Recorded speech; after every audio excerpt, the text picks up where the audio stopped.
তাই বলে আমার জাতিকে আক্রমণ করবে আমি বলবো না। আমার কাছে আগে দল না, আগে আমার জাতি। আপনি লিখে দেন, আমি ওসব পরোয়া করি না। আমার জাতিকে অ্যাটাক করবে আর আমি শুভেন্দুকে ছেড়ে দেবো? কোনো মতেই ছাড়বো না, প্রত্যাহার করতে হবে। নাহলে মুর্শিদাবাদে যেতে দিন, দেখাবো মুর্শিদাবাদে হুমায়ুন কবির স্পটে না থেকেও শুভেন্দু অধিকারীর কি অবস্থা করবো।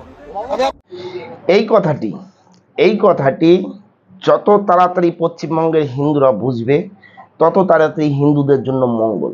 শুধু এই একটি কথা, যত তাড়াতাড়ি হিন্দুরা বুঝবে তত তাড়াতাড়ি হিন্দুদের জন্য মঙ্গল। জানি না কে কতটুকু এই মঙ্গলটা চাইবে, কেননা অনেকে আছে যে যারা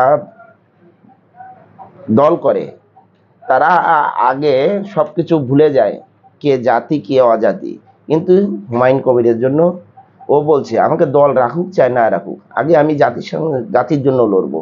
এই কথাটা যদি এই পশ্চিমবাংলার লোক বুঝে যায়, যত তাড়াতাড়ি বুঝবে তত তাড়াতাড়ি পশ্চিমবঙ্গের জন্য এবং এই ভারতবর্ষের জন্য মঙ্গল।